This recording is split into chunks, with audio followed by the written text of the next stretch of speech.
Hola a todas, bienvenidas a esta clase sobre el espiritualismo francés, que va a estar centrada en la obra de Mendevirán, Victor Cousin y Félix Rabesson. Como esta es la primera clase que damos de la filosofía francesa en el siglo XIX, he querido conveniente traer este esquema de los autores más importantes por periodos y corrientes. Hay tres grandes corrientes filosóficas asociadas a tres grandes corrientes políticas en la filosofía francesa del siglo XIX. Es un esquema tan solo, quiero decir que hay algunas imperfecciones en él, pero es lo más ajustado que he podido traer. No suelen ser autores que suelen explicar, porque son considerados menores, pero a mi juicio son muy importantes, tanto para comprender el siglo XIX como para lo que vino luego más adelante. En primer lugar tenemos el espiritualismo asociado políticamente con el liberalismo, que comienza en el periodo revolucionario con la figura de Stud de Tracy, uno de los fundadores del movimiento de los ideólogos. Continúa en el periodo de la Restauración, 1815-1830, con Mendevirán. 1830-1848, el periodo liberal, con Luis Felipe de Orleans, Victor Cousin, el rey filósofo. 1848-1871, el periodo imperial, con Napoleón III, Félix Rabesson, es a mi juicio el más importante en esa época. 1871-1918, aquí hay varios, vamos a hablar de varios en esta clase, pero el que me parece más digno de ser destacado es Alfred Fouillet, que es el que acuña el concepto de idea-fuerza. Y por último, 1918-1945, Henri Bergson, a quien explicaré en otra clase porque a mi juicio es el filósofo más importante de la segunda mitad del siglo XIX y la primera mitad del siglo XX francés. Bien, como veis ahí he puesto las filosofías del larguísimo siglo XIX francés en referencia a la famosa expresión de Eric Hobsbawm, el historiador marxista, quien habló de un largo siglo XIX. A juicio de Hobsbawm, el siglo XIX comienza con la Revolución Francesa en 1789 y termina en Verdún, o con el final de la Primera Guerra Mundial en 1918. Yo creo que esto es muy preciso para Alemania y para Gran Bretaña, por la transformación que supuso social, política y económica la Primera Guerra Mundial. Sin embargo, en el caso francés se podría decir que hay una línea de continuidad que llega hasta 1945-1940, en realidad, cuando son derrotados en la Drôle Guerre, en la guerra estúpida, contra el alemán. Bien, el orden en que van a ser expuestos estas corrientes es este que está aquí expuesto. Primero el espiritualismo asociado con el liberalismo, luego posteriormente el positivismo asociado con el socialismo y por último lo que he llamado el postomismo asociado con el conservadurismo o tradicionalismo. No son exactamente lo mismo el conservadurismo y el tradicionalismo. Hay una frase famosa de un filósofo catalán que decía: los conservadores son revolucionarios porque lo que quieren conservar es la revolución, frente al tradicionalismo, que sería la apelación al estado del antiguo régimen. Bien, sea como fuere, todos estos autores de esta última corriente, el postomismo, pues se engloban en un contexto de pensamiento teológico católico en el que la hegemonía de Santo Tomás ya no es indiscutida. Algunos de ellos eran protomistas, pues como es el caso de Jacques Maritain, quien llegó a vivir hasta los años 70, está al final de la tabla, uno de los padres del neotomismo, bueno, padres, más bien hijos, del neotomismo. Es un pensamiento que comienza con el pensamiento reaccionario o contrarrevolucionario de Joseph de Maistre, sigue con Chateaubriand, el seguramente escritor romántico reaccionario más importante de ese periodo, continúa con Lamennais, que es un... bueno, ya lo seguimos explicando, ¿no? Lamennais, que es un teólogo subversivo a las tesis del Primer Concilio Vaticano, Charles de Montalembert, que es el fundador del catolicismo liberal, y Maurice Blondel, el filósofo más interesante de lo que se ha llamado modernismo teológico. En cuanto al positivismo y socialismo, pues bueno, los tenemos ahí. Esto es polémico en el sentido de que no se suele vincular a Nicolás de Condorcet con el socialismo, entendiendo que era un girondino y que de hecho fue condenado a muerte por los jacobinos, pero yo creo que el pensamiento que expresa Condorcet, sobre todo en sus filosofía de la historia, entronca perfectamente con el concepto progresista que va a tener el socialismo francés.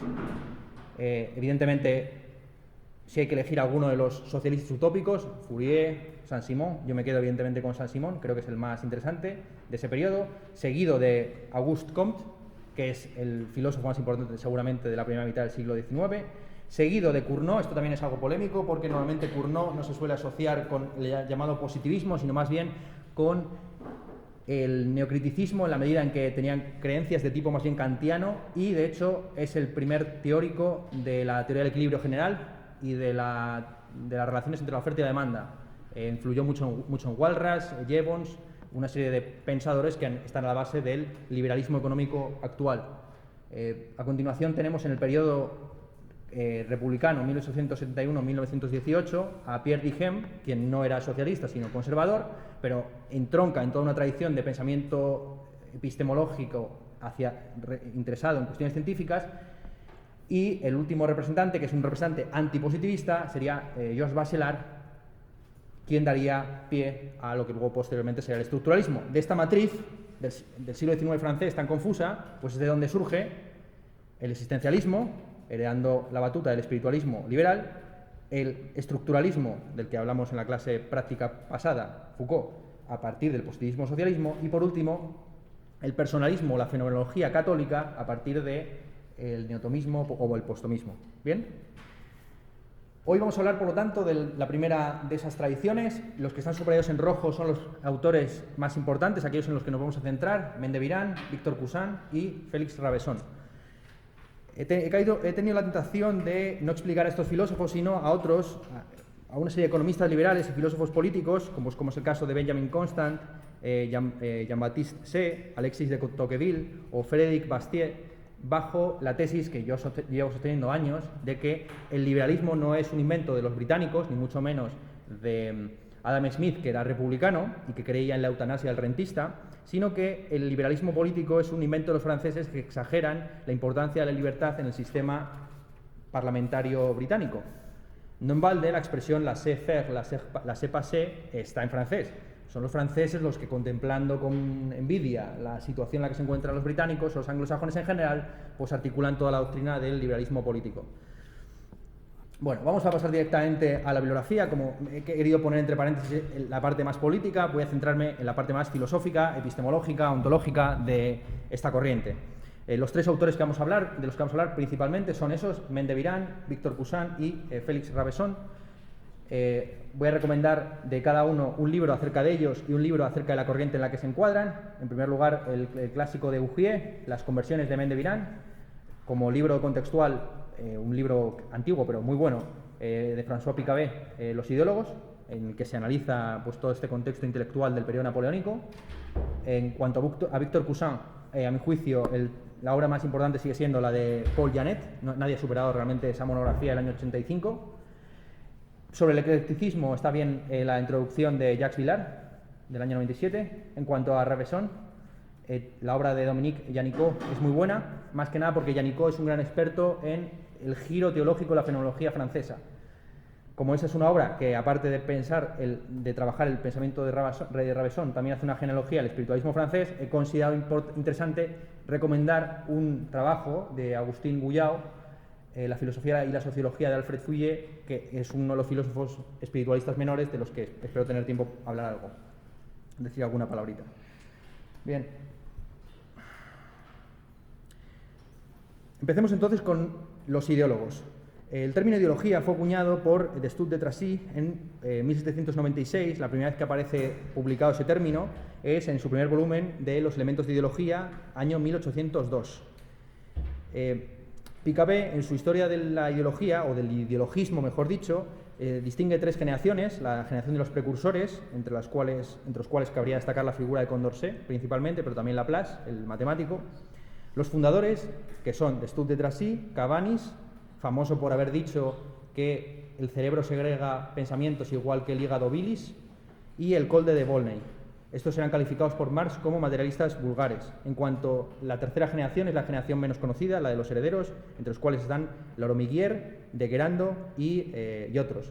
Hay que recordar que Destutt de Tracy, Cabanis y Volney influyen decisivamente en Benjamin Constant, en Jean-Baptiste Say. Bueno, a lo mejor lo estoy pronunciando de una manera que es incomprensible para vosotros, pero vamos, Jean-Baptiste Say, el padre de la ley de Say, o de Say, como se pronuncia en francés, es el que estipula que la demanda está determinada por la oferta. Es el que sistematiza los principios del liberalismo económico, tal y como están establecidos en La riqueza de las naciones de Adam Smith. Es el libro de cabecera de todo lo que es la economía política liberal en el siglo XIX. Bueno, los ideólogos son un conjunto de autores que, continuando la línea de investigaciones acerca de las ideas iniciada por Condillac, se animan a hacer una ciencia de las ideas. Ideología, etimológicamente, tan solo quiere decir el logos de las ideas, es decir, una ciencia, una disciplina que quiere estudiar las ideas. Ellos empiezan a cobrar importancia desde un punto de vista administrativo y académico en la época napoleónica, aunque ya desde 1795 habían tomado la École Normale y el Institut National. Son filósofos claramente ateos, o por lo menos agnósticos, que se empezaron a alejar de Napoleón en el momento en que éste hizo su giro conservador, recuperando la religión.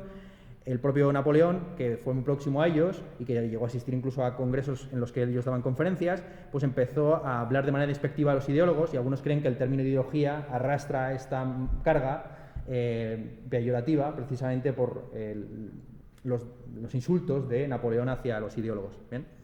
Así, Napoleón llegó a acusar a los ideólogos de haber articulado una oscura metafísica que era culpable de todos los males franceses. En 1812 incluso llegó a acusar a alguno de ellos de ser responsables de una conspiración contra él. Bien, vamos a hablar un poquito nada más de la teoría de la ideología de Struck de Tracy. Como digo, él tan solo continúa un poco la tradición de Locke, empirismo, y de Condillac, sensualismo, haciendo un análisis de las facultades básicas del alma o del ánimo. Según Tracy, hay varias facultades básicas, a saber, el sentimiento, el recuerdo, el juicio y la voluntad. A la operación de juzgar cabe asociarla con dos disciplinas, a saber, la gramática, que es el estudio de los signos que se emplean en el discurso, y la lógica, que son los modos de obtener certeza en el juicio. En cuanto a la voluntad, a juicio de Tracy, pues ese es el fundamento de, por un lado, la ética, que es el estudio de los orígenes de nuestros deseos y de su conformidad o falta de ella con la naturaleza, algo muy similar a lo que tendía Hegel por la eticidad. Mientras que, y por otro lado, la economía. ¿Cómo dice? Esto es primero el grupo D. Sí. La economía, a juicio de Stutt de Tracy, es la investigación de las consecuencias de nuestras acciones en el hacer frente a nuestras necesidades. De Stutt de Tracy hace una puntualización a Condillac. Condillac no lo he explicado, pero está explicado en cursos previos. Básicamente la teoría de Condillac, o la propuesta teórica de Condillac, consistía en intentar hacer una reconstrucción de todas las facultades humanas a partir de una estatua que iría recuperando diversos sentidos. Así, primero recuperaría el sentido del olfato, seguido del gusto, el oído, el tacto y finalmente la vista. ¿Bien? Lo que quería mostrar Condillac es cómo todas y cada una de las ideas que creemos que son innatas en la mente en realidad provienen de los sentidos. De ahí que se le califique de sensualismo, ¿no? No hay nada en el entendimiento que no provenga de los sentidos, de la sensibilidad. Bien, de Tracy se da cuenta de que si uno asume el punto de vista psicológico de Condillac, que tan solo presta atención a la receptividad humana, nunca podemos saber si existe verdaderamente un mundo exterior a nosotros. Es decir, si aquello que estamos oliendo, degustando, tocando, viendo, verdaderamente corresponde a un mundo externo. La estatua vive en Matrix, por así decir. ¿Bien? El único fundamento psicológico de la existencia del mundo externo es la voluntad, y para ser más precisos, la forma en que nuestra voluntad se encuentra con obstáculos, esto es, tiene que esforzarse en la consecución de sus fines. Esa es en esa interrelación entre acción voluntaria y resistencia en la que se puede hablar de un mundo objetivo, un mundo que no se acomoda a nuestras preferencias, a nuestros deseos, a nuestras intenciones. Sabemos que el mundo es objetivo porque nos opone resistencia, porque es un obstáculo, porque no se acomoda como se debería acomodar una fantasía. Este es el punto de partida, al fin y al cabo, de Mendevierán. Mendevierán, lo que va a hacer básicamente va a intentar deducir todas las facultades del alma, pero también la existencia del mundo externo y de Dios, de esa interrelación que existe entre la voluntad y el esfuerzo. Bien, Henry Gougier, en su obra sobre las conversiones de Mendevierán, habla de tres grandes conversiones. Mendevierán pasa a la historia por ser uno de los primeros filósofos que escribe un diario, y se puede ver muy bien cómo va cambiando de opinión cada sucesivos años. Murió en el año 1824, y tuvo tres grandes conversiones a juicio de Gougier. A saber, una primera conversión al viranismo, a la doctrina que se suele asociar con su nombre, a comienzos del siglo XIX, una segunda conversión al platonismo en 1815 y una tercera conversión al cristianismo en 1822. Me parece que la estructura de hablar de conversiones es interesante por la dimensión cristiana y religiosa que tiene, pero yo no estaría tan seguro de las categorías que utiliza Gougier. Vamos a puntualizarlas a lo largo de la exposición. Efectivamente, Virán hace una conversión al viranismo a comienzos del siglo XIX después de un primer momento de crítica a los maestros. Los dos grandes maestros filosóficos del periodo revolucionario son, por un lado, Rousseau y por otro lado, Condillac. Rousseau como padre intelectual de los jacobinos y Condillac como padre intelectual de los girondinos. A Rousseau le critica en primera instancia por su idea de que el hombre es por naturaleza virtuoso. A juicio de Mendevirán, el hombre tiene un impulso natural hacia la felicidad y la virtud es una condición indispensable para alcanzar ese fin. Pero ello no implica, ni mucho menos, que el hombre sea virtuoso por naturaleza. Para Mendevirán, el problema de la idea rusoniana de que hay un hombre que sería bondadoso de manera natural, es que esta doctrina implica la existencia de ideas innatas, mientras que para toda la tradición sensualista o ideológica o ideologicista, las ideas son adquisiciones, no existen ideas innatas, la idea del bien y del mal no es innata, sino que es adquirida. Ahora bien, a juicio de Mendevirán, esto no nos conduce directamente al relativismo, porque la ética puede establecerse por medio de la razón, por medio de lo que él denomina un proceso de raciocinio o de reflexión basado en la observación de la experiencia. Y esto no requiere de ninguna fe religiosa, a diferencia de la religión del vicario saboyano de Rousseau. La posición de Mendevirán no es completamente atea, sino que más bien se sitúa en un agnosticismo, por lo menos en este primer periodo. Mendevirán alcanza cierta visibilidad académica en 1805, cuando gana un premio académico con su Memoria sobre la descomposición del pensamiento. Allí propone distinguir dos tipos de ideologías, una ideología objetiva y una subjetiva. La ideología objetiva sería aquella que se ocuparía de las relaciones que vinculan el ser sensitivo y las cosas externas, siendo esta relación una relación esencialmente de dependencia, ya sea a través de las impresiones afectivas, ya sea a través de las imágenes que el sujeto se forma del mundo externo. La ideología subjetiva, por el contrario, se tendría que ocupar de la conciencia que tiene ese sujeto pensante, es decir, de las íntimas relaciones que él tiene consigo mismo en el libre ejercicio de sus actos intelectuales. Muchos han querido ver en esta distinción entre ideología objetiva e ideología subjetiva también un anticipo de lo que va a ser la teoría de las ideologías a partir de Saint-Simon y luego posteriormente, evidentemente, Marx.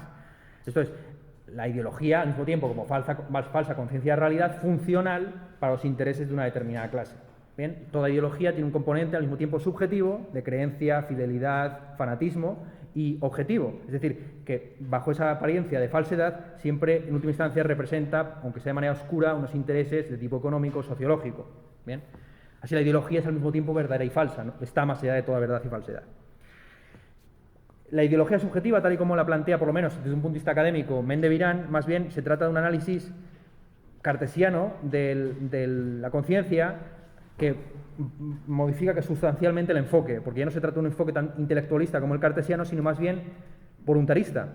A juicio de Mendevirán, la intuición primera, indubitable, sobre la que se sostiene nuestra subjetividad, es el esfuerzo muscular, es decir, el esfuerzo querido, voluntario, en tanto que hecho primitivo. La existencia real del yo o de la conciencia no es sino la constatación de esa apercepción del esfuerzo, en el que uno mismo se siente sujeto o causa. Ahora bien, no hay que confundir este esfuerzo o este yo en tanto que causa con el alma. El alma es una cosa, el alma es una sustancia, y el yo no se identifica con esa causa, con esa cosa o con esa sustancia, porque el yo en tanto que causa simplemente es un puro actuar y que tan solo existe propiamente dicho en el momento del acto. Bien, el yo es una causa y el alma es una cosa o una sustancia. Eso es importante, esta distinción. En este primer texto no queda claro si Mendevirán está rechazando la idea cartesiana de que el sujeto es una cosa pensante o una sustancia pensante, una res cogitans. Queda entre paréntesis, pero más o menos se sugiere que sí, que evidentemente el sujeto es una pura actividad, que tan solo existe en el momento de la conciencia y que no se reifica en ningún tipo de sustancia o de cosa. Esta posición va cambiando, está claramente modificada en su siguiente obra más importante, a saber, el ensayo sobre los fundamentos de la psicología, año 1812, en el que se pregunta si es posible la metafísica y responde que sí, en tanto que psicología reflexiva. El espiritualismo pasa a tener muy mala fama en el siglo XX por haber intentado mantener la unión indisoluble, la unión sagrada entre la psicología y la filosofía, mientras que la mayor parte de los filósofos más respetados de la primera mitad del siglo XX pues, han intentado precisamente distinguir esas dos disciplinas. La filosofía, dice Mendevirán, no se puede aproximar a la realidad sino a través del autoexamen de la conciencia, y no puede proporcionar un conocimiento del alma en tanto que sustancia absoluta, que exista aparte de esa conciencia. Si por metafísica entendemos simplemente la ciencia de los fenómenos internos, entonces sí, existe una ciencia de los datos primitivos, del sentido íntimo, que no solamente es posible, sino que es necesaria. Aquí, como podéis ver, estamos asistiendo a un fichteanismo psicologizado, empirista o inductivista. Os voy a leer un pasaje en el que se ve cómo Mendevirán está utilizando la misma terminología que utilizaba Fichte, el yo, el no yo. Dice: sobre la base del hecho primitivo, el sentido íntimo, se puede uno mismo asegurar de que todo fenómeno relativo a la conciencia, toda modalidad en el yo participa, toda modalidad en la que el yo participa o a la que se une, él mismo de alguna manera incluye necesariamente la idea de causa. Esta causa es yo si el modo es activo y es percibido como resultado actual de un esfuerzo querido. Es no yo si es una impresión pasiva que se sigue como opuesta a ese esfuerzo o como independiente de cualquier ejercicio de la voluntad. Después de la publicación de este ensayo, en 1815, se produce la segunda conversión, lo que Gougier denominó la conversión al platonismo. A mi juicio aquí se equivoca Gougier, más que una conversión al platonismo podemos asistir a una conversión al jacobismo, no confundir con el jacobinismo o jacobinismo. El jacobismo entendida como la doctrina de Jacobi, el crítico del idealismo alemán, quien dijo que había que poner a la razón entre paréntesis para hacer un salto de fe que tenga en cuenta la creencia, esto es, el conocimiento inmediato, inexplicable de Dios. Mendevirán no afirma en este pasaje, en esta etapa intelectual, la existencia de Dios, pero sí que asistimos a una sustancialización creciente en sus diarios del concepto de sujeto. A juicio de Mendevirán, percibimos o intuimos el ego o el yo como una causa o como una fuerza que actúa en relación con realidades concretas. Pero también tenemos la tendencia natural e irresistible a creer, y subrayo el término creencia, en que por detrás de esa causa o de esa fuerza existe una sustancia metafenoménica o nouménica que sería el alma, precisamente. Lo fenoménico, a juicio de Mendevirán, es el objeto de la intuición, mientras que lo numénico sería el objeto de la creencia. Esta es exactamente la terminología de Jacobi. El sujeto o el yo que se revela en el esfuerzo voluntario, esa sustancia metafenoménica, es lo que él denomina alma y que a partir de estos textos empieza a contemplar la posibilidad de su existencia. En el ensayo sobre los fundamentos de la psicología, Mendevirán concebía la metafísica como la ciencia de los principios que eran hallados en los hechos primitivos, intuitivos de la conciencia, pero ahora quiere ir más allá de ella. Ahora quiere ir a algo que está detrás de toda intuición, a saber, un alma nouménica. Aquí hay que preguntarse si ese yo nouménico es algo inferido o no. A juicio de Mendevirán, no se trata de algo que se infiera, sino que más bien es un movimiento espontáneo de la mente.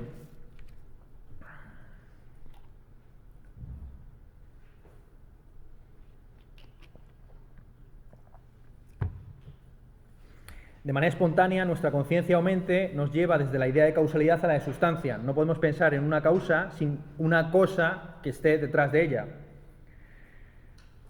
La metafísica rebasa en este momento los meros límites del estudio empírico psicológico para abalanzarse sobre la idea de un yo puro, muy similar al sujeto cartesiano, con la salvedad de que Descartes decía cogito ergo sum, mientras que Mendevirán dice volo ergo sum, quiero, luego existo. Es la voluntad, es la querencia, es la parte práctica de la filosofía la que pone los fundamentos a partir de los cuales va a emerger todo lo demás.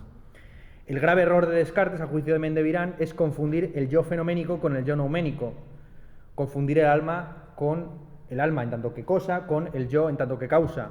Kant, dice Mendevirán, evita esa confusión al distinguir entre el yo de la percepción, que es un ego fenoménico que aparece en el esquematismo trascendental vinculado con la temporalidad, y el yo nouménico, que es un principio sustancial en el que descansan las leyes universales de la moral. Bien, después de estos textos asistimos a la tercera conversión de Mendevirán, 1822, lo que Gougier denomina la transición al cristianismo. Aquí yo volvería a puntualizar que no se trata de una transición o de una conversión al cristianismo cuanto al estoicismo. A juicio de Mendevirán, a partir de este año 1822, del mismo modo que el yo fenoménico revela la existencia de un alma nouménica, la vida fenoménica del ser humano revela la existencia de una vida nouménica divina. Ahora bien, esta realidad divina no significa necesariamente con el Dios de la teodicea ni de la teología cristiana. Incluso él, más próximo al Dios uno y trino, está pensando aquí en un Dios de tipo estoico. Esto es, los estoicos hablaban de Dios en singular para referirse a la razón o al alma del mundo. En sus extractos, por ejemplo, en comentarios a Fenelón, que era un filósofo francés del siglo XVII, se ve como a él sobre todo le interesaba el concepto de Espíritu Santo. Esto es una concepción de Dios no personalista, sino cósmica. De hecho, el Espíritu Santo no es sino una cristianización del neuma estoico, a través de la doctrina, por ejemplo, de Tertuliano, de algunos de los padres de la Iglesia latinos, que estaban muy fluidos por el estoicismo. A juicio de Mendevirán, por lo menos en los primeros apuntes de su diario, 1822, un ateo puede perfectamente reconocer valores morales y procurar realizarlos con sus acciones. Y esta conciencia de una realidad divina no tiene por qué estar asociada con una fidelidad a máximas de tipo religiosa. Es más, él intenta deducir de manera inmanente todo el concepto del derecho y del deber a partir de la relación que tiene un sujeto consigo mismo y con los demás. Del sentimiento de acción libre y espontánea, dice Mendevirán, se deriva lo que entendemos por derecho, mientras que es de las relaciones sociales con los demás, esto es de la forma en que los demás tienen de forzarnos a coordinarnos con sus acciones, sus intereses, surge el concepto de deber. El derecho y el deber se entrecruzan en un tipo de vida y dependiendo de la apuesta ética que uno realice, pues cobrará más importancia una cosa o la otra. Mendevirán, como digo, estaba muy influido por el estoicismo y tenía una gran admiración hacia sus héroes, pues como el caso de Marco Aurelio, pero entendía que la moral estoica era irrealizable e incluso contraria a la naturaleza humana. Dice textualmente lo siguiente en su diario: esta moral estoica, aun siendo tan sublime, es contraria a la naturaleza del hombre, en la medida en que tiende a poner bajo el dominio de la voluntad afectos, sentimientos o causas de excitación que no dependen de ella en modo alguno, y en cuanto que anula una parte del hombre de la que éste no se puede apartar. La razón sola es impotente para suministrar a la voluntad los motivos o principios de la acción. Es menester que estos principios dimanen de una fuente superior.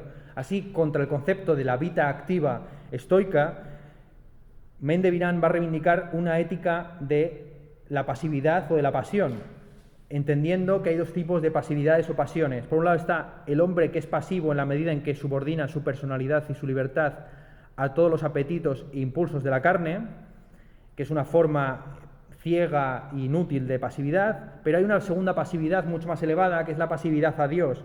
Esto es el momento en que el hombre se reconoce como parte de una totalidad que le supera y se abandona en esa absorción de Dios, el nivel en el que todas las cosas se confunden con Él. A juicio de Mendevirán, la existencia personal y autosuficiente está en el entrecruzamiento de esas dos pasividades.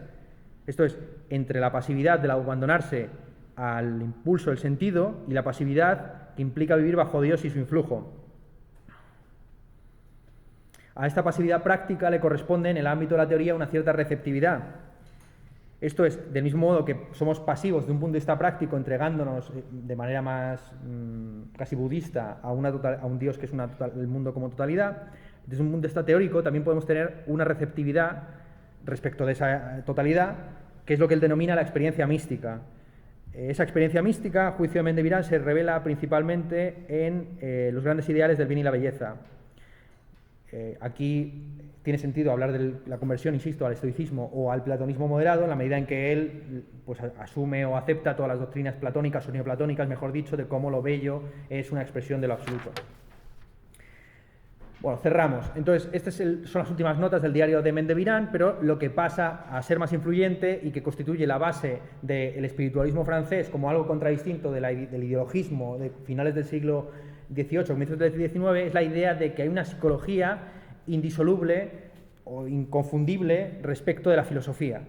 Esta psicología la definió de la siguiente forma Mendevirán en uno de sus pasajes más conocidos, y con esto terminamos la explicación de este autor. Dice lo siguiente: la psicología experimental es una ciencia, al comienzo puramente reflexiva, que deberá conducirnos en el debido orden a determinar nuestras relaciones morales con el Ser Supremo, infinito, del que procede nuestra alma y al que tiende a retornar mediante el ejercicio de las más sublimes facultades de nuestra naturaleza. Esta va a ser un poco la doctrina del espiritualismo, una especie de etapismo teológico, que va a encontrar su primera expresión académica y estructurada en el eclecticismo de Víctor Cousin.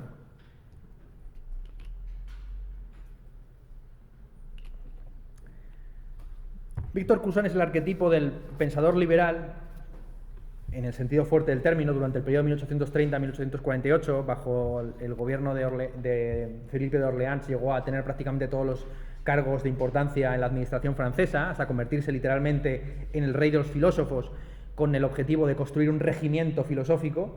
Víctor Cousin, de hecho, es el padre de la filosofía administrada, de la filosofía académica, que no simplemente se imparte pues como un suplemento a la teología o por razones apartes, sino que forma parte casi incluso de la ideología estatal y nacional. Hasta entonces realmente los filósofos no tenían ninguna permeabilidad, no eran intelectuales, no influían para nada en la realidad. No en balde, el concepto intelectual se acuña en la Francia de finales del siglo XIX con el affaire Dreyfus, en el famoso texto Yo acuso de Zola. Es en este contexto, con la emergencia de la prensa moderna, pero también con la consolidación de la filosofía como ideología nacional, que los intelectuales pues hablan al conjunto de la sociedad y se reivindican no simplemente como filósofos en contacto con la verdad, sino como intelectuales vinculados con movimientos sociales, con compromisos éticos, con principios de todo tipo. ¿Bien? ¿Cuáles son los principios entonces políticos asumidos por el eclecticismo? Pues básicamente la monarquía constitucional, es decir, una mezcla, lo que Aristóteles llamaba el gobierno mixto, que mezcla la monarquía, la aristocracia y la democracia. En realidad el eclecticismo no hace sino representar el espíritu de compromiso burgués.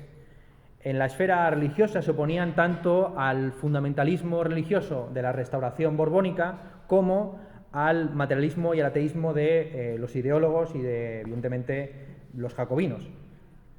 Aunque los jacobinos no eran propiamente dicho ateos, sino que más bien abogaban por una religión del Estado o de la razón. La idea básica es que no hay que construir una religión aparte o que sustituya a la ya existente, sino que más bien hay que purificar a la religión católica de ciertos dogmas, construyendo una religión de base filosófica que más o menos vaya colaborando y organizándose con la religión católica. En cuanto al concepto de eclecticismo, no hay que confundirlo con sincretismo. Víctor Cousin ofreció varias definiciones de eclecticismo en el que se ve claramente la diferencia. Dice lo siguiente: no aconsejo ciertamente ese ciego sincretismo que perdió a la escuela de Alejandría y que intentaba aproximar por la fuerza los sistemas contrarios. Lo que recomiendo es un eclecticismo ilustrado que, juzgando con equidad e inclusive con benevolencia a todas las escuelas, les pida prestado lo que tienen de verdadero y elimine lo que tienen de falso. Puesto que el espíritu de partido nos ha dado tan mal resultado hasta el presente, ensayemos el espíritu de la conciliación.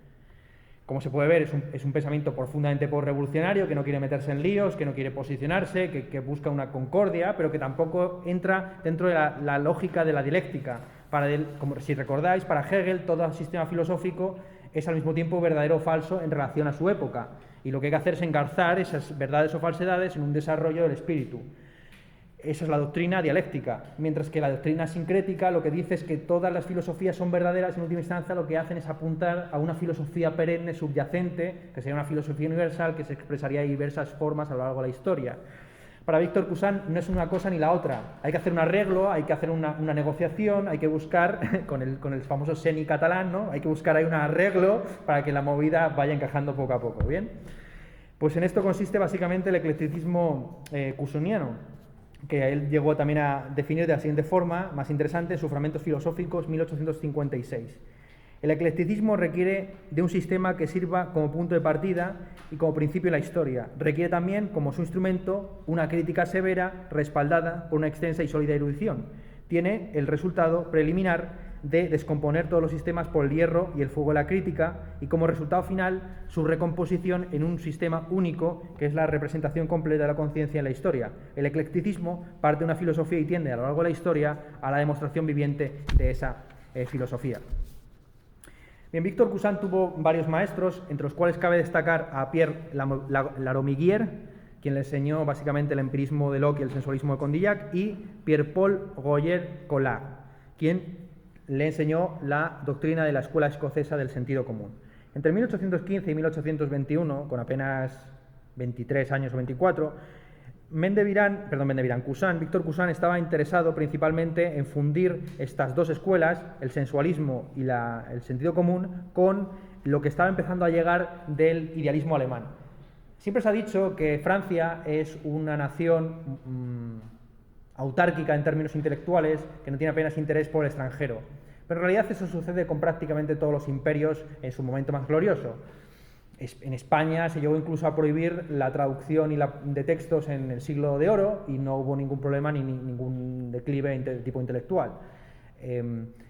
Ahora mismo, en Estados Unidos y en el conjunto del mundo anglosajón, el número de libros que son traducciones, si no recuerdo mal, no supera el 15%, mientras que en Portugal pues supera el 50%, ¿no? Y en España estamos en torno al 40%. El número de traducciones que realiza un país o una lengua es una muestra de su subalternidad respecto de otros contextos intelectuales. Y es cierto que en Francia, por lo menos durante el periodo napoleónico y el periodo revolucionario en general, pues hubo poco acceso a lo que fue la filosofía puntera de la época, que era el idealismo alemán. Y no es sino una vez que ha terminado la Revolución Francesa, insisto, en este periodo, 1815-1821, que Victor Cousin empieza a leer a través del latín las traducciones de Kant, de Hegel, de Schelling, etc. Intenta, por lo tanto, realizar una síntesis de el empirismo, el sensualismo, la escuela escocesa, el sentido común y el idealismo alemán. Este intento de fusión se expresa en su famoso curso del año 1818, de lo verdadero, de lo bello y del bien, que se publicó en el año 36, en el que fijó Cousin la tríada de lo que a partir de entonces se va a considerar la doctrina de los trascendentales. Como ya vimos, todos los filósofos clásicos, entendiéndolos tanto los antiguos como los medievales, hablaban de ciertos atributos o predicados que eran trascendentales, es decir, o trascendentes, que se pueden aplicar a todos los individuos o cosas. El ser, el uno, algo, etc. Pues bien, Victor Cousin es el que fija esa tríada, lo verdadero, lo bueno y lo bello, que no estaba establecida como tal en la Edad Media. Es decir, para Santo Tomás, los trascendentales no eran esos tres, sino que era cosa, uno, algo verdadero, bueno. Se sabe perfectamente que esta doctrina es una doctrina por-revolucionaria, porque son tres términos en primera instancia y porque se incluye la belleza. La belleza en realidad no va a tener importancia filosófica alguna hasta el siglo XVIII y posteriormente, sobre todo en el siglo XIX alemán. La verdad, el bien y la belleza son conceptos que solamente se pueden considerar trascendentales desde un punto de vista por-revolucionario porque son el calco de los tres principios de la Revolución Francesa. La verdad es equiparable a la libertad, el bien es equiparable a la igualdad, mientras que la belleza es equiparable a la fraternidad. Victor Cousin va a seguir profundizando en este tipo de paralelismos, incluso equiparando esos tres principios, esas tres realidades trascendentales con las tres facultades del alma. Bien, en el año 21, Cousin es suspendido de su cátedra al ser acusado por sus ideas liberales y panteístas y se pasa los siguientes 7 años en Berlín viviendo en estrecha familiaridad con Hegel, aunque no entendiendo ni una puta zorra de lo que decía Hegel realmente, y traduciendo del griego a Proclo y a Platón, así como haciendo la primera edición moderna de las obras completas de Descartes. Aquí se ve el papel esencial que va a cumplir Victor Cousin dentro de la filosofía francesa. La filosofía de Victor Cousin se explica muy rápido porque en tanto que ecléctico en realidad no hace sino tomar cositas de aquí y de allá, pero sobre todo el papel que él tiene es esa idea de crear un regimiento de filósofos principalmente sostenidos sobre la doctrina cartesiana. ¿Bien? Cuando él regresa de manera gloriosa en el año 48, con 36 años, se convierte en ministro de Educación, director de la Academia de Ciencias Naturales, director de la Academia de Ciencias Morales, en fin, y crea la asignatura estética como una asignatura en la que se puede perfectamente conciliar los tres elementos filosóficos que él quería sintetizar en su eclecticismo. Esto es en la estética, en tanto que epistemología inferior, que se puede hacer un jueguecito que vaya desde que de manera ecléctica sintetice el empirismo o sensualismo con el sentido común y con el idealismo alemán. Aparte de fundar esta primera cátedra estética en la filosofía francesa, en la Universidad Francesa, Victor Cousin pasa la historia por introducir la filosofía en la educación secundaria. Hasta entonces la educación secundaria no tenía ninguna relación con la filosofía y no es hasta Victor Cousin que se entiende que para la formación del espíritu nacional es necesaria la creación de una ideología nacional identificada en este caso con el cartesianismo. De hecho hizo una gran defensa de cómo Descartes, lejos de ser un escéptico o un nihilista, su duda metódica tenía como objetivo la demostración de la existencia del alma y de Dios. Esto es que Descartes lo ponía todo entre paréntesis, pero para luego volverse a reconciliar con ello.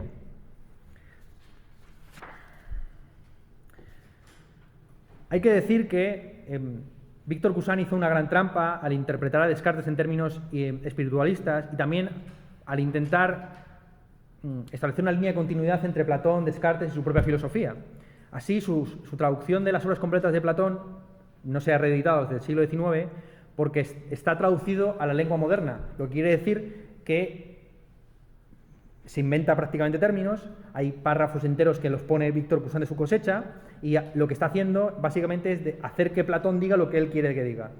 Hasta entonces, esto es importante verlo, no estaban traducidos los textos de Platón al francés o al español o al inglés porque la mayor parte de los filósofos leían en las lenguas muertas, el latín principalmente, pero también el griego.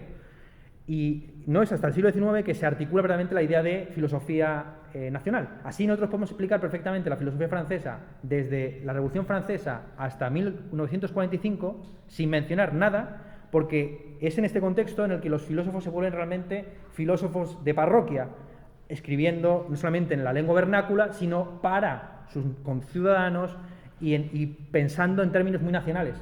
Bien, aunque hay una breve comunicación filosófica, realmente no va a ser hasta el siglo XX, con la globalización, que vamos a asistir otra vez al universalismo propio del siglo XVIII, pues donde David Hume acogió en su casa a Rousseau, donde todos se conocían, etcétera, etcétera. ¿Bien? Bueno, así como digo, Cousin traduce de una manera muy torticera pues el primer Alcibiades, en el que se llega incluso a decir que el hombre es una inteligencia que usa órganos, cuando el término órgano no aparece en griego nunca, en el original.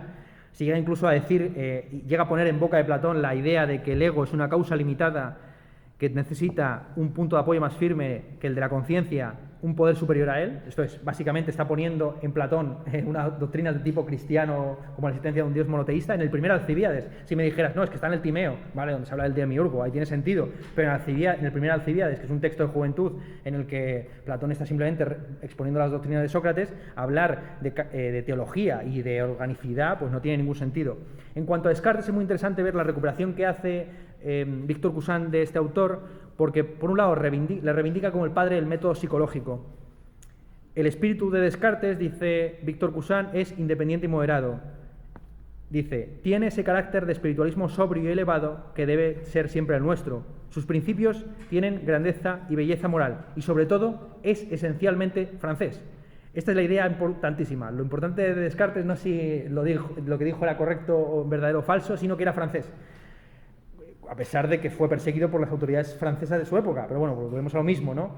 Rousseau aconsejó a la ciudad de Ginebra nunca construir un teatro, porque el teatro es la fuente de toda corrupción, y cuando los ginebrinos decidieron fundar un teatro, no se les ocurrió mejor putada que bautizarlo Teatro Jean-Jacques Rousseau. En fin, esto es así, esa es la parajoda de la historia. Al igual que Biran, Víctor Cousin busca parte de la psicología, pero introduce también la ontología. Es decir, hay que distinguir entre el punto de vista subjetivo y objetivo sin necesidad de entrar en toda esa mística en la que cayó Biran. Biran y Víctor Cousin se encontraron una tarde del año 1821 que quedó fijada en el diario de Biran, en el que él dice que se ha encontrado con el joven profesor Cousin, una cabeza ardiente, nada menos que la esperanza de la verdadera filosofía entre nosotros. Y en esa entrada de ese diario, Biran, de una manera muy perspicaz, establece cuál es la diferencia entre su doctrina y la de Cousin. Dice lo siguiente: nos diferenciamos en cuanto al objeto de nuestra filosofía, en cuanto al objetivo de nuestra filosofía. Él pretende lograr, como Schelling, la unidad de la sustancia y niega la personalidad de Dios y la pluralidad de las fuerzas absolutas, aunque admite el dualismo de fuerzas vitales y pensantes, pero solo como un puro fenómeno. En 1821, Cousin todavía defendía una suerte de monismo ontológico que le llevaba a concebir la razón y a la conciencia como un modo de aparición de lo absoluto, en tanto que sustancia. Esto, como se puede ver, no es sino una expresión bastarda de la doctrina schellingiana, de la identidad entre el sujeto y el objeto, entre el objeto, entre el entendimiento y la cosa. Biran, en la entrada del diario, señala cuáles son las consecuencias éticas y teológicas de esta doctrina. Si la sustancia es primera y si el sujeto es meramente un modo de aparición de esa sustancia, entonces la causalidad que define al sujeto también puede ser un puro fenómeno. Con lo cual nos encontramos en las puertas del monismo-panteísmo, acusación que caerá sobre Biran ese mismo año, sobre Cousin. ¿Bien? Cousin edita en 1864 la primera edición de las obras completas de Virán, en la que le pone un prólogo donde valora sus méritos y sus deméritos. El principal mérito de Virán, según Cousin, es que es un poco paradójico esto, ¿no?, es la siguiente: Virán es un pensador original que no se ha dedicado meramente a fagocitar a Condillac, como hizo Laroque-Miguier, ni tampoco a Thomas Reid, como hizo Roger Collard, ni siquiera a la filosofía alemana, como ha hecho el propio Victor Cousin, sino que ha encontrado un principio esencial de toda filosofía, a saber, el esfuerzo muscular. A juicio de Cousin, la esencia de la filosofía de Virán se puede sintetizar en 3 principios. Primer principio: la verdadera actividad está en la voluntad. Segundo principio: la voluntad es la personalidad y toda la personalidad, es decir, el yo mismo. Y tercer principio: querer es causar y el ego es la primera causa que nos es dada. Virán, dice Cousin, es el primero que rehabilitó a Descartes contra Bacon. Bacon había pedido que nos apeguemos a las leyes y que descuidemos la búsqueda de las causas, lo que será la base luego posteriormente del positivismo. Pero dice Cousin, en el estudio del hombre no simplemente podemos establecer leyes, sino que también tenemos que buscar causas. El estudio del hombre no puede prescindir del concepto de causalidad, porque lo que nos define en tanto que sujetos es la capacidad de causar, es la idea de que el yo es una causa. Es decir, que somos activos y no meramente pasivos en relación con el mundo. Como demérito, como principal defecto de la filosofía de Virán, Cousin señala lo siguiente: para Virán tan solo existen los hechos voluntarios y los hechos sensibles, la pasividad y la actividad, la receptividad y la espontaneidad. Pero también existe, dice Cousin, los hechos racionales. Y lleva a cabo una crítica de la doctrina de Virán expuesta en Memoria sobre la descomposición de la facultad de pensamiento. Allí, en ese texto, Virán dice que todas nuestras ideas provienen de la voluntad y que la facultad de percibir no es sino una modulación de la facultad de querer. El problema de esta doctrina, dice Cousin, es que el ego como causa finita nunca puede dar con la idea del infinito. Solo la razón puede concebir el infinito en presencia dentro de lo finito. Esto es una doctrina clásica que está en Descartes. Este va a ser el fundamento de la demostración de la existencia de Dios en Descartes. Esta es la idea que tenía también de la razón en parte Hegel, ¿no?, la idea de la presencia de lo infinito y lo finito. La voluntad no puede dar cuenta de los principios universales y necesarios, como por ejemplo el propio principio de causalidad. Cuando nos concebimos en nosotros mismos como causa, ya presuponemos un concepto, a saber, el concepto racional de causalidad, mediante el cual relacionamos una sensación con una causa. Ni siquiera podemos acceder a ese concepto a través de la inducción. Esa inducción tan solo nos puede llevar como mucho a una concepción antropomórfica del mundo que queda muy lejos de la verdadera realidad del mundo externo. Cousin, ya más allá de este prólogo, busca una vía intermedia entre la tradición sensualista condillaquiana y el camino deductivo a priori de la filosofía alemana.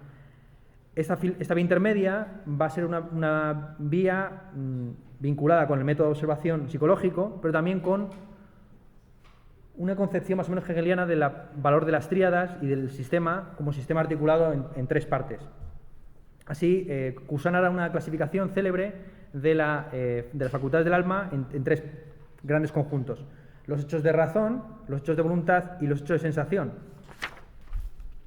que se equiparan a los 3 principios previos. Bien, los hechos racionales se equiparan lo racional es verdadero y es también libre, la bondad es voluntaria y también es buena, y la sensación es bella y también es fraterna. Entre los hechos racionales cabe destacar las leyes de la razón impersonal, que se reducen a 2, a saber, la ley de causalidad y la ley de sustancialidad. Esas 2 ideas no se pueden deducir de ninguna experiencia, sino que tienen que ser previas a toda experiencia. Cousin introduce aquí un elemento interesante, a saber, esas ideas, la de causa y sustancia, tan solo se ofrecen a la percepción reflexiva, pero antes de que exista esa reflexividad hay una conciencia espontánea, una conciencia primitiva, pero reflexiva, en la que están sintetizadas todas las ideas, la idea de lo finito, de lo infinito, de lo relativo y de lo absoluto. La razón no es sino la exposición de esas ideas que están confundidas en la conciencia primitiva o espontánea y reflexiva. La razón tiene un componente al mismo tiempo subjetivo, en la medida en que está vinculado con un yo voluntario y libre, pero también es en sí misma impersonal. Es decir, la razón en sí misma es siempre un yo que corresponde o involucra a toda la humanidad. La razón en sí misma es causa y a la vez sustancia. Por ese motivo, de ella se pueden reducir tanto la idea de causalidad como la idea de sustancialidad. Los hechos racionales están vinculados con el concepto de verdad. Es a través de los conceptos de causalidad y de sustancialidad que podemos establecer razonamientos deductivos o inductivos que nos llevan a verdades. En cuanto a los hechos de voluntad, como ya hemos dicho, están vinculados con el concepto de bondad y con la idea revolucionaria de igualdad.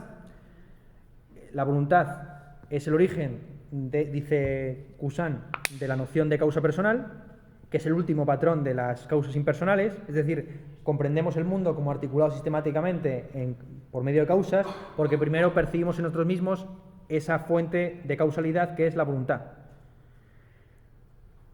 Esto sucede de nuevo en el ámbito de la reflexión, pero dice Cousin, hay que subrayar que toda reflexión es espontánea, esto es que toda reflexión está autodirigida, que no proviene o no está causada por nada que no sea ella misma. Pasamos al último bloque, los hechos de la sensación, que se refieren principalmente a las leyes naturales y que están asociadas con el concepto de belleza. Y aquí realmente está la contribución más interesante de Victor Cousin. Hasta entonces, la concepción nomotética del mundo, como un mundo articulado a través de leyes, era algo que no tenía nada que ver con la estética, ni con la belleza. Y va a ser Victor Cousin el que siente esta primera piedra de lo que va a ser algo central en la epistemología francesa. Si algo caracteriza a la epistemología francesa por contraposición a la filosofía, la epistemología alemana y la epistemología británica, es la importancia que confiere a virtudes o valores como la elegancia, la simplicidad o la belleza. Esto es una idea que está en Poincaré, la idea de que si uno tiene que elegir entre dos hipótesis científicas que ofrecen las mismas predicciones correctas, siempre debe quedarse con aquella que es más simple, más bella o más elegante. Hay una elegancia, una simplicidad y una belleza en la forma en que estructuramos nuestro conocimiento del mundo. Las leyes del mundo, dice Cousin, no son sino razones consideradas objetivamente. Y él ve en la física de su época un avance hacia el espiritualismo y un alejamiento del materialismo. Por aquel entonces estaban rechazando las doctrinas de tipo corpuscularistas. Esto es que, por ejemplo, se contemplaba la luz como una onda y no como un conjunto de átomos. Pues la contemplación de la luz como una onda y no como un conjunto de átomos no solamente atiende a razones predictivas o empíricas, sino también a razones de elegancia, belleza, en última instancia. La psicología, dice Cousin, es simplemente el espejo abierto de la ontología. La conciencia ya contiene en sí misma, como hemos dicho, los objetos de la ontología que van a ser los clásicos de la tradición wolffiana, a saber, el yo en tanto que objeto de la psicología racional, el mundo en tanto que objeto de la cosmología racional y Dios en tanto que objeto de la teología racional. La razón, para Victor Cousin, es el puente entre la psicología y la ontología. Ella no es el Dios absoluto, sino que es un Dios para la razón humana.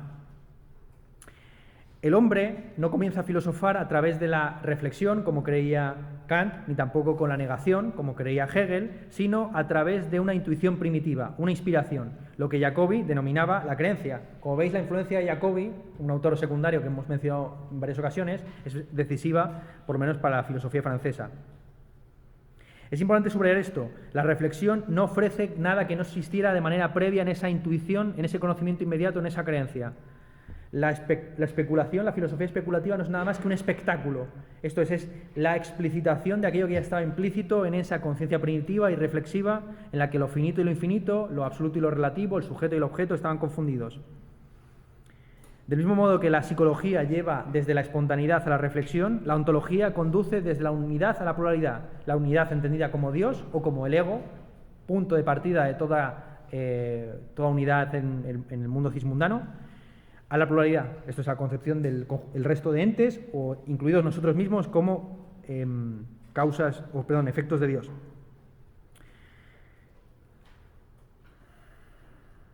En la cuarta lección de sus cursos del año 28, Victor Cousin va a presentar lo que él denomine las estadísticas de la razón.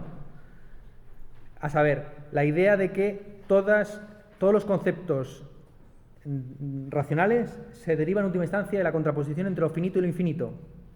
De aquí surgen las ideas de sustancia, fenómeno, causa absoluta, causa relativa, perfecto, imperfecto.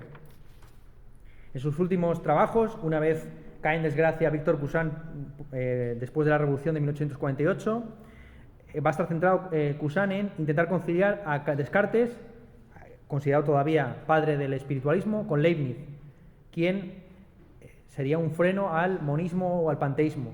Como hemos visto, la idea de que todo en última instancia termina reconciliándose en Dios puede dar pie a entender que, ya lo dijo Mendevirán acerca de Cousin, esa causalidad que somos nosotros mismos tan solo sea un epifenómeno de la sustancia primera, Dios.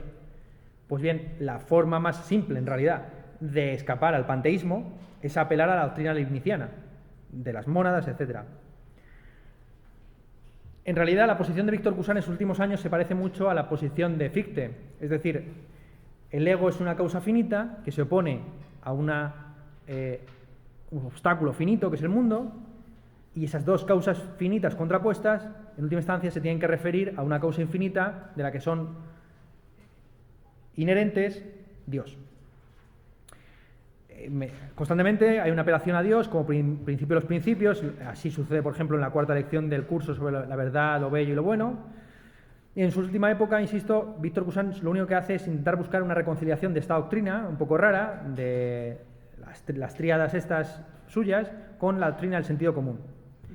Reconciliar la especulación con la observación, lo que cree el pueblo con lo que creen los filósofos. Bien.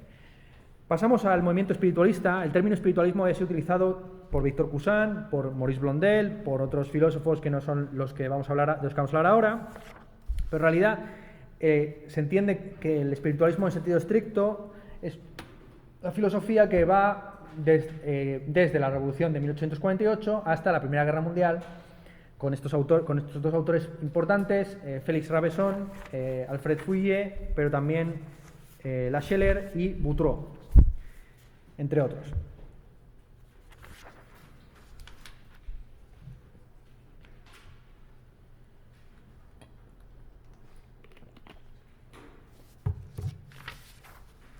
Félix Rabesson parte del mismo punto de partida que Cousin, a saber, la psicología es una ciencia de causas, no puede ser una ciencia de leyes, no se ocupa meramente de la fenomenología superficial de los fenómenos físicos, como a juicio de él se ocupaba la mecánica, ni tampoco simplemente de relaciones formales casi de puras definiciones, como hacía a su juicio la matemática. La psicología no trata con definiciones como la matemática ni con una fenomenología superficial de la realidad, como hace la física experimental, sino que concibe al mundo desde un punto de vista causal, esto es, a partir del objeto inmediato de los fenómenos y la experiencia de la conciencia, así como la percepción de que esa experiencia es una causa. La acción voluntaria, que es el fundamento último de la psicología, tiene una doble expresión, una expresión propiamente dicha psicológica, a saber, la concepción de la voluntad como tendencia, o teológica, la concepción de la voluntad como gracia. En lugar de buscar, como hacía Cousin, un puente entre la psicología y la ontología y querer encontrarlo en la razón, Rabesson va a intentar buscar un puente entre la naturaleza y el espíritu y lo va a encontrar o va a querer encontrarlo en el hábito. Para que haya resistencia en el mundo, dice Rabesson, es importante que nuestra voluntad tenga un motivo o un objetivo. Si no tenemos un motivo o un objetivo, el mundo realmente no pone ningún obstáculo ni ninguna facilidad a la consecución de nuestros fines. Ahora bien, un motivo es un ser previo a la acción, es algo que preexiste a la decisión voluntaria de llevar a cabo algo. Así, ahí encontramos un fundamento objetivo de la causalidad, que es el gran problema, como estáis viendo, de todo el espiritualismo. A saber, si el yo se comprende a sí mismo como pura causa, como pura voluntad, ¿en qué se asienta exactamente? ¿Cuál es su fundamento ontológico? Pues bien, para Rabesson va a ser el motivo o, posteriormente, cuando ya escriba su obra magna del hábito, el hábito. ¿Cómo define exactamente Rabesson el hábito? Dice lo siguiente: el hábito es la manera de ser general y permanente, el estado de una existencia así considerada, ya sea en todos sus elementos o en la sucesión de sus épocas. La teoría del hábito surge de el libro sobre el hábito, parte de una contraposición muy clásica, kantiana, a saber, la contraposición entre el espacio y el tiempo. El ser, dice Raveson, se nos ofrece de manera inmediata a través del espacio y el tiempo. El espacio es el reino de la estabilidad, mientras que el tiempo es el reino del cambio o del devenir. La síntesis del espacio y del tiempo es la extensión o la corporalidad, caracterizada por su movimiento inercial. Este movimiento se expresa de distintas maneras en distintos estratos o grados. En el estrato o grado de lo inorgánico nos encontramos con unas síntesis homogéneas entre el espacio y el tiempo, por ejemplo, en las uniones mecánicas, en las uniones físicas o en las uniones químicas. Es importante constatar que en esta síntesis entre lo potencial y lo actual no hay ningún intervalo o distanciamiento. No hay ninguna distancia entre la potencia y el acto de una reacción química. Esta ausencia de intervalo es lo que impide que surja un cambio duradero o una potencia permanente. Es decir, esto es lo que impide que en el ámbito de lo inorgánico haya instinto o hábito. En el nivel o en el grado de lo orgánico sí que nos encontramos con una mediación, con un intervalo entre el comienzo y el final de una acción. Un sujeto operatorio animal intenta realizar algo, un león intenta cazar una cebra, y hay un intervalo de tiempo y de espacio entre el inicio de esa acción y su final. En este nivel emerge el concepto del individuo. La individualidad no es sino ese intervalo que existe entre el inicio y el fin de una acción. Aquí la totalidad no se divide simplemente en partes similares, sino que hay una oposición dentro del individuo entre la receptividad y la espontaneidad. Cuanto más receptivo es un individuo, menos espontáneo es y viceversa. En este nivel, el hábito se manifiesta como instinto o como periodicidad. Inflamaciones, espasmos, convulsiones, fiebres periódicas, todo lo que Raveson denomina la exaltación de la espontaneidad. Hay una doble ley del hábito que se articula a través de dos formas de ser. Una forma de ser activa y una forma de ser pasiva. En el ámbito del orgánico, la actividad consiste en el movimiento y la pasividad en la impresión. Pues bien, la doble ley del hábito estipula lo siguiente. Cuanta más repeticiones hay de una impresión, menor es su intensidad. Esto se puede comprobar, por ejemplo, con el sentido del olfato. Cuando uno entra en una habitación que hace tiempo que no visita, dado que la repetición es la primera vez que hace mucho tiempo que no se produce la repetición reiterada de esa sensación, la intensidad de ese olor es muy grande. Sin embargo, una vez que uno lleva ya un tiempo en un sitio, ya ni siquiera es consciente del olor ambiente. ¿Bien? Y así sucede con todas las impresiones. Si uno está acostumbrado a escuchar música a un determinado nivel, a partir de un determinado momento ya ni siquiera la oye o ya no la siente con la misma intensidad. ¿Bien? A mayor repetición, menor intensidad en el reino de la impresión. Pero en el reino de la actividad sucede lo contrario. A mayor reproducción, mayor intensidad. Cuanto más hacemos una actividad, más intensa es esa actividad. Pues podemos poner aquí ejemplos del powerlifting hasta cualquier tipo de hábito. ¿Bien? Precisamente es en esa intensificación de la reproducción a la intensidad en la que surge el instinto. El instinto no es sino la cosificación o reificación de ese mayor grado de intensidad que tiene una actividad que se ha repetido de manera sucesiva. ¿Bien? Es el momento en que el movimiento se vuelve independiente prácticamente de la voluntad. ¿Hasta qué punto esto es una doctrina materialista? Porque, como estáis viendo, Raveson intenta explicar la emergencia del hábito y del instinto a partir de la relación entre lo activo y lo pasivo, casi en el reino inorgánico. Pues bien, no es un materialismo, porque a juicio de Raveson el materialismo es imposible. El materialismo es la doctrina, tal y como la expone Comte, que pretende explicar lo superior a partir de lo inferior. Pero toda doctrina que pretenda explicar lo superior a partir de lo inferior,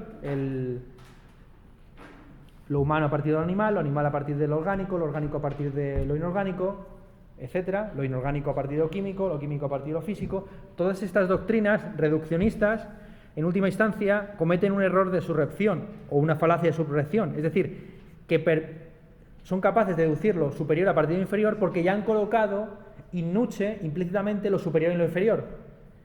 Así, cuando explicamos la inteligencia a partir de la sensación o la mente a partir del cuerpo, es porque, sin habernos dado cuenta de ello, ya nos hemos dado cuenta, hemos introducido el intelecto en la sensibilidad o el espíritu en la corporalidad.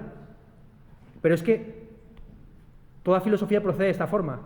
Entonces no hace sino reconstruir a posteriori qué era lo que existía con anterioridad temporal.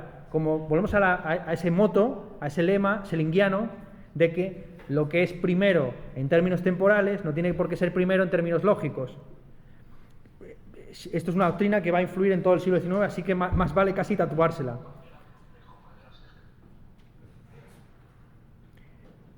En el ámbito de lo propiamente humano, el sujeto consciente es un sujeto que no solamente es consciente de su acción, sino que es consciente de su acción en tanto que movimiento. Esta actividad motriz se mide en términos de esfuerzo, y es el esfuerzo lo que define la personalidad, siendo esta personalidad algo que se manifiesta en la actividad voluntaria.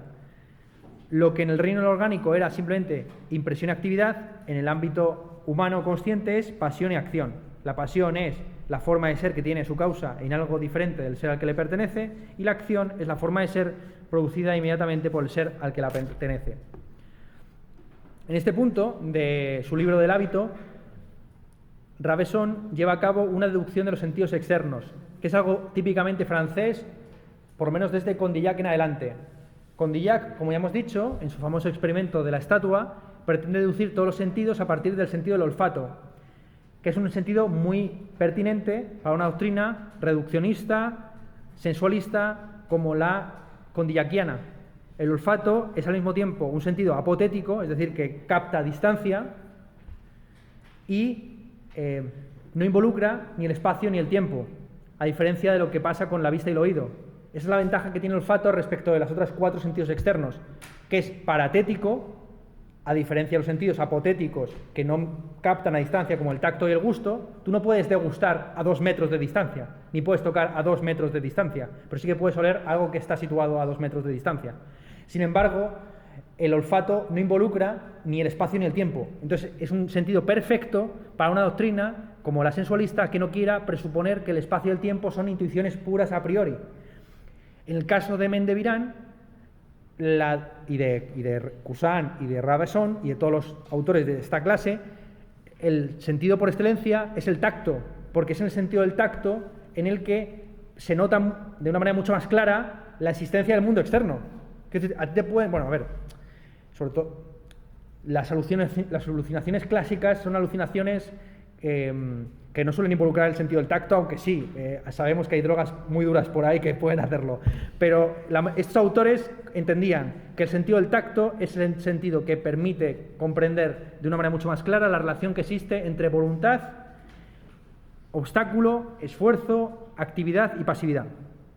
¿Bien? Es en el tacto donde también contemplamos, donde se ve mucho más clara la diferencia entre lo interno y lo externo. Porque uno es capaz, uno al tocar algo externo tan solo lo percibe desde fuera, pero cuando se toca a sí mismo también se nota desde dentro el tacto. ¿Bien? Esto es lo interesante que tiene el tacto, que es reflexivo. Pues bien, desde el tacto, Mendevirán, pero sobre todo Raveson, realiza una deducción, primero del gusto y del olfato, y posteriormente del oído y de la vista. Esto es la misma deducción que hacían los idealistas alemanes en relación a las artes, ¿no? Arquitectura, escultura, pintura, música, poesía.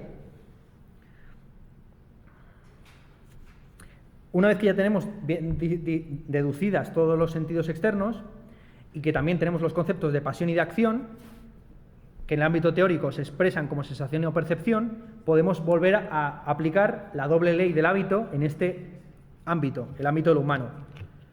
La pasión, cuanto más repeticiones tiene, menor intensidad, mientras que una acción, cuanto más repeticiones tiene, también más intensidad. Cuando una acción se repite tanto que se vuelve ya mecánica, de lo intensa que es, se convierte precisamente en un hábito. Es decir, es el momento en que la espontaneidad de tanta intensidad que tiene se vuelve mecánica, se vuelve casi receptividad. Nos encontramos, por tanto, en un ámbito curioso, que es el de la espontaneidad, que es al mismo tiempo activa o pasiva. Pues a todos nos ha pasado, ¿no?, que llegamos a casa y de manera mecánica sacamos las llaves, etcétera, etcétera. Tenemos una serie de acciones habituales. El hábito, precisamente, es el punto de transición perfecto entre lo natural y lo artificial, entre lo activo y lo pasivo. Porque es una espontaneidad, insisto, que es distinta de la fatalidad mecánica y de la libertad reflexiva. ¿Cuál es la diferencia que existe entre el hábito y el instinto? La diferencia, a juicio de Raveson, es que es simplemente gradual. El hábito es mucho más seguro, necesario y espontáneo que el instinto. Y se convierte en una segunda naturaleza, una naturaleza adquirida. El hábito transforma los movimientos voluntarios en movimientos instintivos, mostrando de esta forma la identidad de los opuestos, como la naturaleza es lo mismo que la cultura, la libertad igual a la necesidad, el objeto igual al sujeto, doctrinas ya conocidas por todos. Esta identidad de los opuestos se articula en última instancia en una cosmología muy peculiar que tiene Raveson, a saber, la idea de que el mundo es una totalidad jerárquica, una serie ordenada que va desde lo imperfecto a lo perfecto, donde cada término es condición del término superior.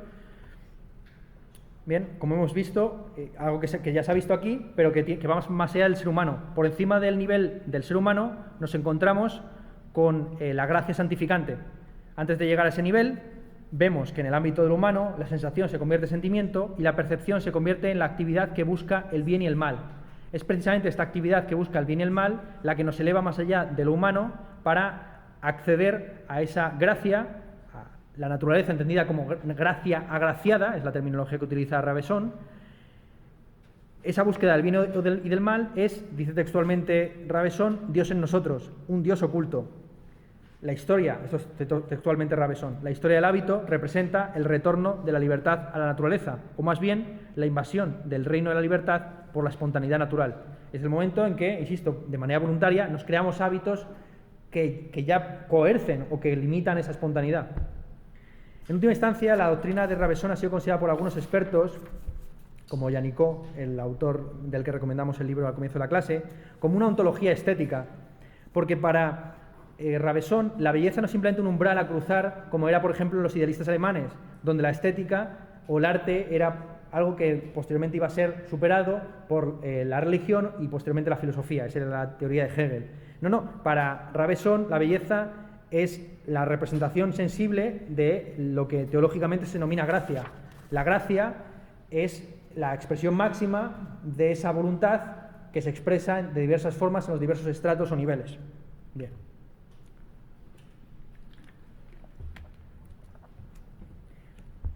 Nos quedan 15 minutos para explicar a tres filósofos espiritualistas menores. Empezamos por Jules Lachelier, autor de un libro publicado en el año 1861 titulado Del fundamento de la inducción. Entiende lo siguiente por inducción Lachelier: la inducción es la operación mediante la cual pasamos del conocimiento de los hechos al conocimiento de las leyes que los rigen. La inducción está siempre sometida al error, pero tiene dos principios sobre los que se basa, que son desde luego indubitables: el principio de causalidad final y el principio de causalidad eficiente. Dice lo siguiente Lachelier: el concepto de leyes de naturaleza, a excepción de un corto número de leyes elementales, parece basarse en dos principios distintos. Uno, en virtud del cual los fenómenos forman series en las que la existencia del miembro precedente determina a la del siguiente, y otro, en virtud del cual estas series forman a su vez sistemas en los que la idea del todo determina la existencia de las partes. La causalidad eficiente, por lo tanto, consiste en la sucesión de series de fenómenos en las que lo anterior determina lo posterior, mientras que la causalidad final consiste en una sistematicidad donde el todo determina la parte. Causalidad eficiente tiene que ver con la relación entre anterior y posterior, y causalidad final tiene que ver con la relación entre el todo y la parte. Lo que quiere demostrar Lachelier en este libro es cómo estos dos principios, el de causalidad eficiente y el de causalidad final, no solamente son condiciones del pensamiento científico, sino condiciones del mundo y de nuestra forma de concebir el mundo también. En primer lugar, la idea de causalidad eficiente está arraigada en la idea de una unidad del mundo, es decir, la idea de que el mundo es una serie de fenómenos causales imbricados los unos con los otros de manera necesaria Esto incluso es una condición para la posibilidad del pensamiento. Si el mundo no estuviera articulado de manera necesaria, causal, no sería posible ni siquiera la reflexión. La experiencia sería un conjunto, una forma caótica en la que no se podría discernir la causa del efecto. Ahora bien, ¿qué es el sujeto exactamente? Para la salida es evidente que el pensamiento no es posible sin la existencia de un sujeto que se distingue respecto de la sensación y que permanece único, inmutable, a través de la diversidad de las sensaciones que son simultáneas y sucesivas. Aquí enfrentamos a un problema clave, a saber, que no hay ninguna intuición ni experiencia de ese sujeto con independencia de las experiencias simultáneas o sucesivas. Lejos de contemplarlo como una especie de principio que estuviera trascendiendo esas experiencias o sensaciones, Lassalle se ve inclinado a entender que el sujeto o el yo es simplemente la forma de esas sensaciones. Aquí, como veis, esto es una doctrina kantiana vulgarizada de alguna forma. La mera sucesión de los fenómenos en el espacio y el tiempo nos puede dar una cierta idea de mundo, pero la idea de una totalidad orgánica sistemática del mundo tan solo se puede expresar mediante la idea de causalidad eficiente. Es mediante esta articulación entre la causalidad eficiente y la causalidad final que Lassalle califica o atribuye a su doctrina el epíteto de materialismo idealista. Según este materialismo idealista, el mundo es un mundo en relación al pensamiento, pero ese mundo está articulado según causalidad mecánica. Es un mundo que no existe sino para nosotros, pero que en sí mismo, aunque sea para nosotros, está constituido por leyes causales mecánicas. Al mismo tiempo que vemos en él y en nosotros mismos una tendencia espontánea hacia un fin. La causalidad final, dice Lassalle, quizá tan solo sea un ideal regulativo, pero se la requiere para la inducción. No es posible realizar una inducción válida sin la idea de que el mundo es inteligible. Esto, como vemos, es puro Kant. La doctrina kantiana de que, en la crítica del juicio, de que el científico hace preguntas a la naturaleza y que la naturaleza tiene que estar articulada teleológicamente, porque si no, no sería capaz de responder a esas preguntas. Este realismo idealista o materialismo idealista es al mismo tiempo, este materialismo idealista es al mismo tiempo un realismo espiritualista, para el cual todo es fuerza y tiende a expresarse en niveles de complejidad cada vez superiores, en una serie ascendente dentro de la cual se encuentra la conciencia. Psicología y metafísica se ocupan en realidad del mismo objeto, pero desde dos puntos de vista distintos. La psicología tiene como campo la conciencia sensible, mientras que la metafísica es, cito textualmente, la ciencia del pensamiento en sí mismo, de la luz mental en su fuente. A la metafísica o filosofía primera le corresponde el pensamiento puro, que es también libertad pura, y que se encuentra y nutre de manera implícita en la naturaleza. Lo que hemos dicho previamente, a saber que lo inferior es capaz de explicar lo superior porque ya hemos puesto en lo inferior la semilla de lo superior. Espiritualismo, dice Lassalle en sus comentarios al vocabulario de Lalande, es toda doctrina que reconozca la independencia y la primacía del espíritu en el sentido del pensamiento consciente o que considere al espíritu por encima de la naturaleza e irreductible a las presiones físicas. El espiritualismo se diferencia del idealismo, por el cual Lassalle entendía el idealismo subjetivo, esto es la doctrina según la cual el mundo consiste en mis representaciones actuales y posibles. Frente a este idealismo, Lassalle, como ya hemos dicho, defiende un realismo espiritualista que es al mismo tiempo un materialismo idealista. Para Lassalle, la doctrina del realismo es muy sencilla. Es aquella doctrina que, aun reconociendo que el mundo depende sustancialmente del yo, ese yo no es meramente un único sujeto, sino que es un conjunto de individuos articulados socialmente.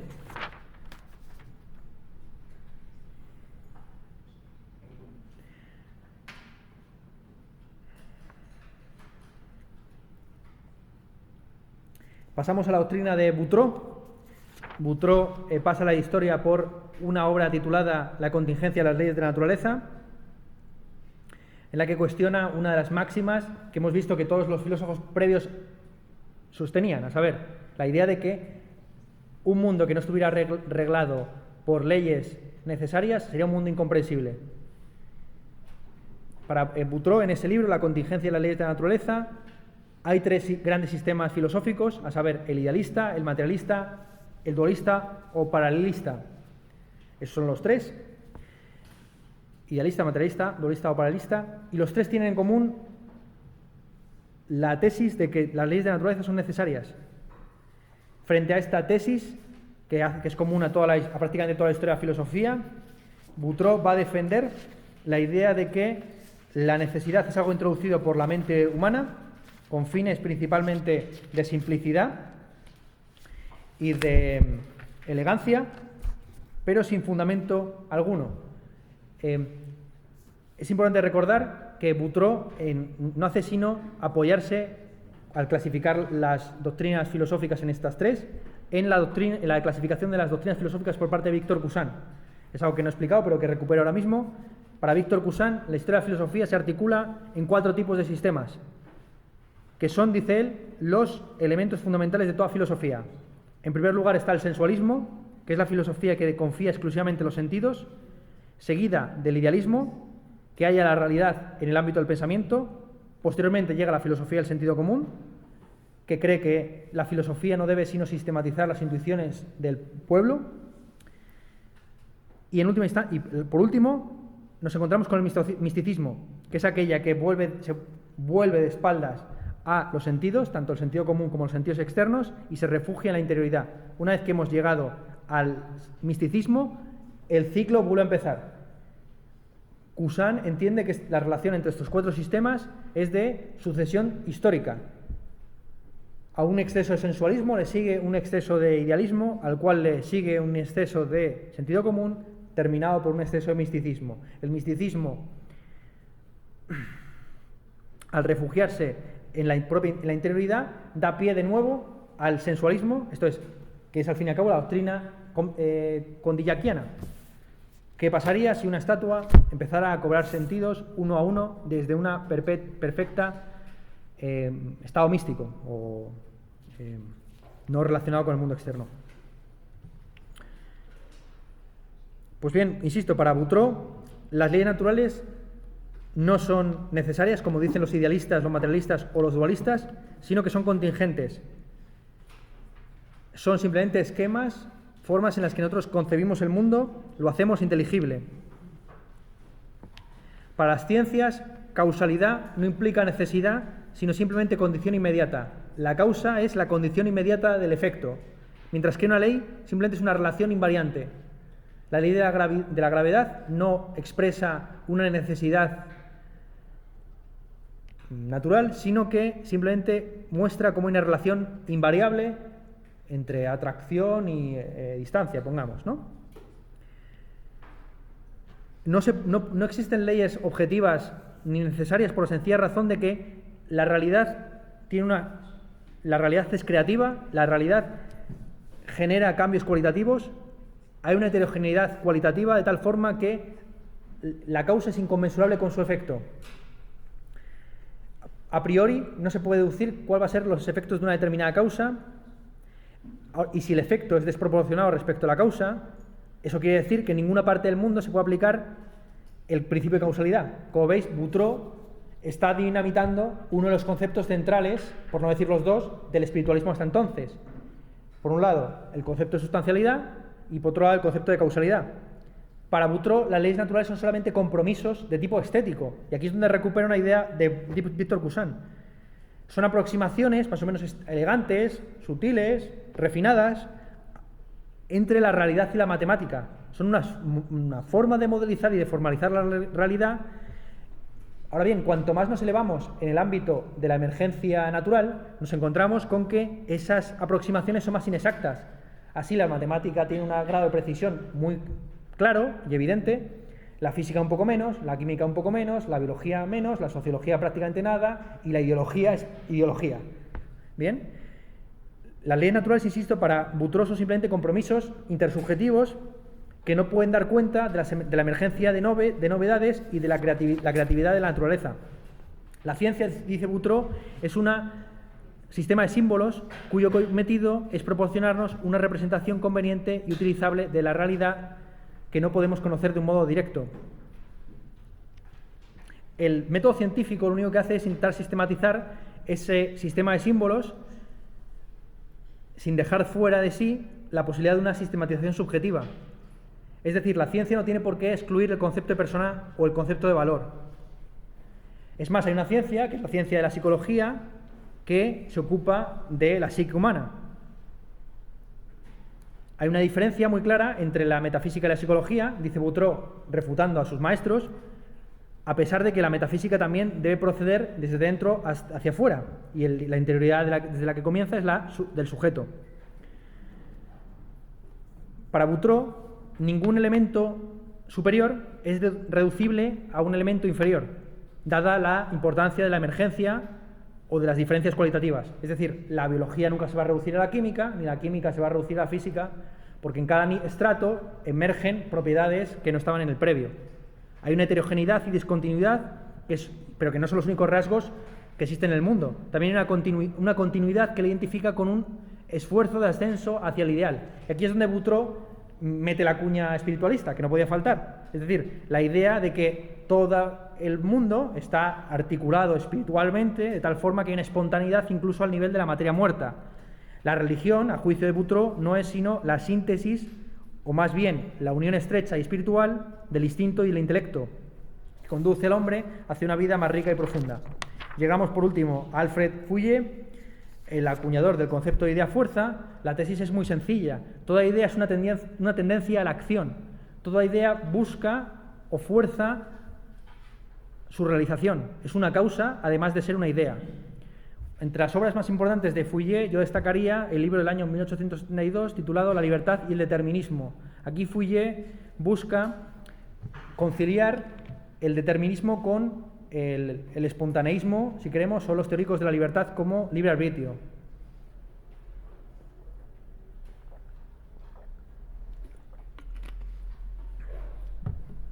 En un primer momento del libro parece que se está posicionando del lado de los teóricos del determinismo, porque critica pues, las posiciones de Cournot, de Renouvier, de Lachelier sobre la libertad humana, y rechaza el concepto de libertad como indiferencia.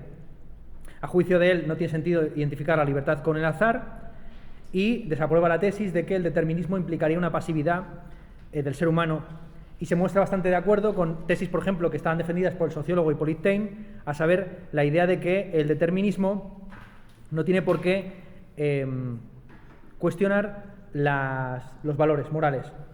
A juicio de Fouillet, aunque la libertad humana esté perfectamente determinada por causas naturales, no existe algo llamado idea de la libertad que sigue siendo eficaz en la vida. Es decir, aunque sea todo una pura fantasmagoría, tenemos esa idea fuerza de libertad que tiene una eficacia en la vida. Aun cuando en la génesis de una idea fuerza haya una explicación determinista, esa idea fuerza ejerce una influencia decisiva en nuestra forma de relacionarnos con el mundo. Aunque estemos inducidos por la publicidad a consumir determinados productos, la idea fuerza de la libertad o del modo de vida o de la espontaneidad o de la libertad del consumidor sigue siendo eficaz. ¿Bien? Y esto no en balde es algo muy utilizado por los políticos. Los políticos saben perfectamente que sus votantes son como los perritos del conductismo, a los que hay que tocarles un sonidito para que ladren o para que saliven. Pero juegan con la idea de que pues se creen en ciertos principios y ciertos valores, y esos valores juegan como ideas fuerza.